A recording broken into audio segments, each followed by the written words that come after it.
This book is called Swim, Polar Bear, Swim.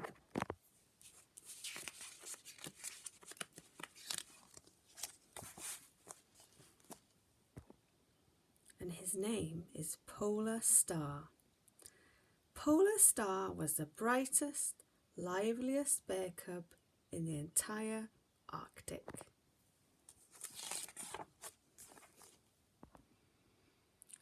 He could turn somersaults before he could crawl. He never stopped asking questions. And at bedtime, after the first story, he wanted another and another. Polar Moon found it hard to keep up. Sometimes she complained. Polar Moon is his mum.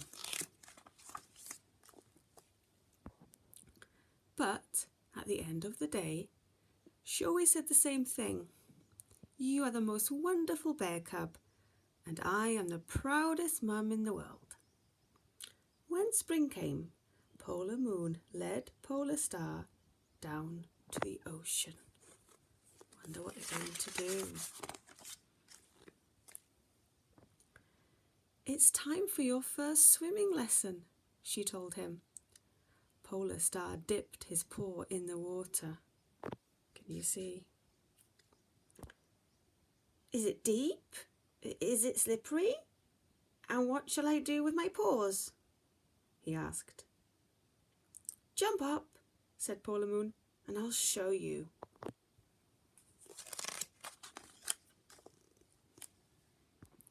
As soon as Polar Moon started to swim, Polar Star quivered with excitement. Can I try? He asked, and without waiting for an answer, he slid down Mum's nose and into the water.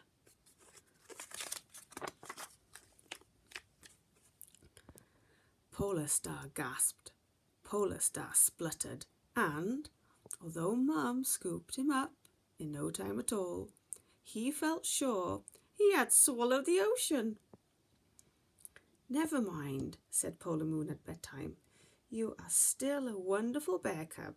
Now, let's have a story, and we can try again tomorrow. The next day, Polar Star didn't feel so brave. He clung to Mum until her fur hurt. And when at last he allowed himself to be lowered to the water, he flapped and floundered. My paws keep sinking, he wailed, and he hung on even tighter. You are a wonderful bear cub, yawned Polar Moon at bedtime, but now my back aches. Days passed and Polar Star grew more and more disappointed. He'd never found anything difficult before, and the more he worried about swimming, the more unhappy he felt in the water.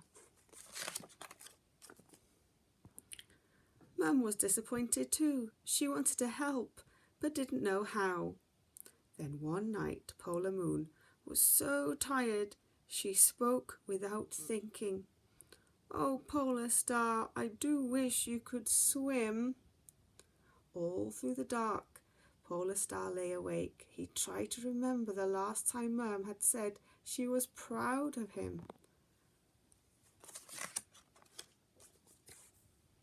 And when Polar Moon came in the next morning, Polar Star was buried under the bedclothes.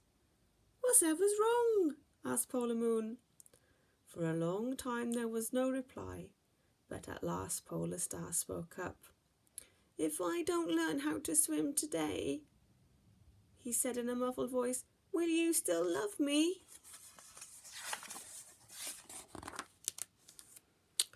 Polar Moon pulled back the covers and held her cub. Oh, Polar Star, she cried, it doesn't matter if you never learn to swim. I shall love you to the end of the ocean. Polar Star bounded out of bed with a somersault. All through breakfast he asked questions, and later that morning Polar Star and Polar Moon slid gently into the water. At first, Polar Star held tightly to Mum's tail, but as he remembered what Mum had told him, he relaxed and, without thinking, let go. "Where are you?" cried Polar Moon in a panic. She dived deep to rescue him, but Polar Star was nowhere to be found. At last Polar Moon came to the surface. "I'm here," panted Polar Star in the distance. "And my paws aren't sinking," he told her proudly. "You see?" Then, with a splash and a flash of silver, Polar Star gave a great whoop, whoop of delight. "I'm swimming! I'm swimming!" he called, and his cry seemed to echo to the end of the ocean.